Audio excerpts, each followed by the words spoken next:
यथार्थ गीता यानी गीता का सत्य, जिसके बारे में हम पहले जान रहे थे। अब हमारे साथ स्वामी जी हैं। स्वामी जी, सबसे पहले कुंभ लोग क्यों आते हैं, कुंभ की महत्ता क्या है और कुंभ आना क्यों आवश्यक है? कुंभ का उद्देश्य आज से नहीं है, अनादिकाल से है। जो अपना प्रमाण मिलता है वो याज्ञवल्क्य को भरद्वाज जी का मिलता है। याज्ञवल्क्य को भरद्वाज, उसमें आया है रामायण में कि माघ के महीने में मेला लगता था और उसमें एक बार क्या हुआ, सब ऋषि स्नान करके चले गए। अब एक प्रकार भर मकर नहाई माघ के महीने में, यही मेला का वर्णन है। फिर उन्होंने भरद्वाज ने अपने गुरु याज्ञवल्क्य को पैर पकड़ के रोका और रोक करके फिर उन्होंने पूछा, ब्रह्म निरूपण धर्म विधि वर्ण तत्व विभाग और कहें भगत भगवंत की संयुक्त ज्ञान विराग। इस एक दोहे में कुंभ का पूरा उद्देश्य है। जब पूरा चक्रवर्ती सम्राट पहले होते थे और चारों दिशाओं में ऋषि मुनि रहते थे, भारत मेन केंद्र था विश्व का, तो सब जगह से ऋषि मुनि यहाँ पे आते थे। आकर के वो किस लिए आते थे? इसलिए आते थे कि धर्म के नाम पे कोई भ्रम तो नहीं पैदा कर दिया किसी ने। कोई ऋषि मुनि तो नहीं कर सकते, लेकिन कोई बनावटी अपना चालू कर दिया, हाँ चालू कर दिया हो, तो उन सबको राजा लोग बुलाते थे। बड़े बड़े ऋषि मुनि जो पावरफुल थे वो बैठते थे, उनके सानिध्य में शास्त्रार्थ हुआ करता था और बहुत दिन तक चलता था, महीना भर तक। फिर छन छन के जो आत्म तत्व को पाने की विधि है, गीतोक्त साधना पद्धति, भगवान कृष्ण कहते हैं आत्मा ही अमृत स्वरूप है। तो कुंभ क्या है? ये शरीर जो है ये घड़ा है, ये तन कच्चा कुंभ है। क्या घड़ा है? इसमें अमृत क्या है? आत्मा।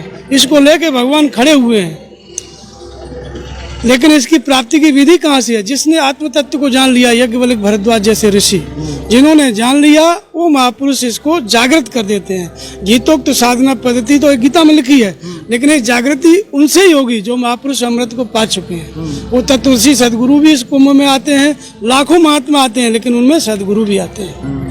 और जब सदगुरु से भेंट हो गई तो इस अमृत की जागृति हो जाती है आत्म तत्व की। गीता कहती है आत्मा ही अमृत स्वरूप है, शरीर परिवर्तन शरीर है, शरीर जो है परिवर्तन स्वरूप है। इसकी प्राप्ति कैसे होती है? जैसे ही सदगुरु की शरण में जाएंगे, जिन्होंने आत्मा को जान लिया है, ये योग की विधि जागृत कर देंगे। जागृत कर देंगे तो फिर योग की विधि है क्या?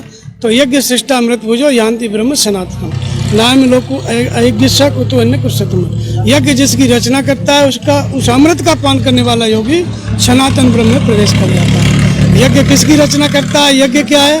तो कहते हैं यज्ञ नाम जप यज्ञ अस्मि। 14 प्रकार के यज्ञ बताए, लेकिन उसमें प्रमुख नाम का जप रूपी यज्ञ मैं हूँ। भगवान कृष्ण ने कहा ओम का जप करो, 7 बार आया। इस ओम का जप करते करते जैसे हम आगे बढ़ते हैं धीरे धीरे, इसी कर्म को जो है 4 भागों में बांट दिया। आरंभिक जब लगेगा मन, जब मन नहीं लगेगा बैठे हैं तो शूद्र अवस्था में, थोड़ा मन लगने लग गया वही साधक वैश्य हो गया। फिर मन को रोकने की क्षमता आ गई वही क्षत्रिय हो गया, और ब्रह्म में विलय की योग्यता आ गई वो ब्राह्मण। ये साधना के 4 भाग थे, न कि बाहर 4 वर्ण 4 जातियां। ये 2000 वर्ष से जाति का बंटवारा हुआ है। नहीं, कर्म के गीतोक्त साधना का 4 भाग है, गुणों के दबाव। विलियम कास्टिस समझ नहीं पाया, अंग्रेज था ना। तो अंग्रेज से मुझे याद है स्वामी जी, आपने सभी भाषाओं में ये यथार्थ गीता मिल रही है, यानी दूसरे पंथ और मजहब के जो लोग हैं उन तक भी क्या आप लोग अपनी वाणी को पहुंचा रहे हैं? उन तक पहुंच रही है। जो उर्दू में भी गीता है, फारसी में भी गीता है, जो फारसी ईरानी नहीं उसमें भी गीता है, नेपाली में, बहुत सी भाषाओं में हो चुकी है। अपने भारत की जितनी भाषाएं उनमें सब में है, तमिल में, तेलुगु में, मलयालम, सब में। हमारा उद्देश्य है कि इस मेला में आकर के ये गीता को लोग समझें और अमृत को पाने की विधि पालें, अमृत तत्व को पाने की विधि। यदि ये गीता प्रसारित हो जाएगी जन जन तक हिंदुओं में, तो कोई धर्म परिवर्तन नहीं करेगा। धर्म परिवर्तन लोग इसलिए करते हैं क्योंकि धर्म को नहीं जानते, न कि गरीबी के कारण। अगर आपको ये गीता आपने पढ़ लिया, समझ में आ गए, आप नाम जपने लग गए, अंदर से आत्मा जागृत हो गई, मार्गदर्शन करने लग गई, आपको कोई 2 करोड़ रुपए देके भी नहीं बदल सकता। यानी यथार्थ गीता का जो एक मूल मैं चाहता था लोग जाने, धर्म परिवर्तन धर्म परिवर्तन यही रोक सकते हैं, और कोई दुनिया में उपाय नहीं है, भारत में नहीं है। ये हिंदू परिषद, आरएसएस कुछ भी कर ले, जब तक ये यथार्थ गीता नहीं पहुंचेगी जन जन तक, तब तक लोग गीता को नहीं समझेंगे, और गीता को नहीं समझेंगे तो फिर धर्म को नहीं समझेंगे, और धर्म को नहीं समझेंगे तो धर्म बदलेंगे। यानी अभी जो बदल रहा है वो व्यवस्था बदल रही है, वो जानते नहीं है लोग धर्म क्या है।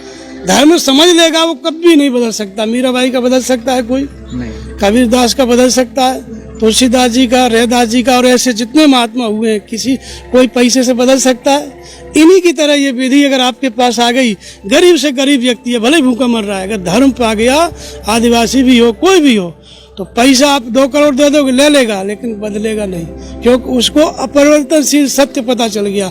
वो जान गया कि सनातन क्या है, अपरिवर्तनशील परमात्मा का नाम है। अध्याय 2 में भगवान कहते हैं कि अच्छेद्योयम अदायोयम अक्लेद्यो अशोच्य च नित्य सर्वगते स्थाणुर अचलोयम सनातन।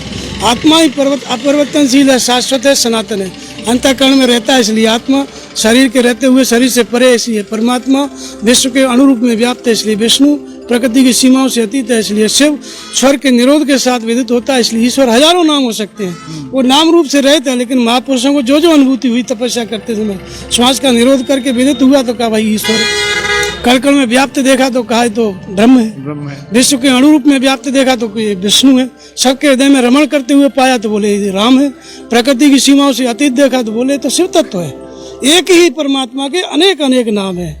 तो इसलिए उस परम तत्व को जब जान लेगा धर्म के द्वारा, इस धर्मशास्त्र यथार्थ गीता के द्वारा, गीता की 14,000 टीकाएं हुई, लेकिन किसी टीका में नहीं बताया कर्म क्या है। अर्जुन लड़ना ही नहीं चाहता था।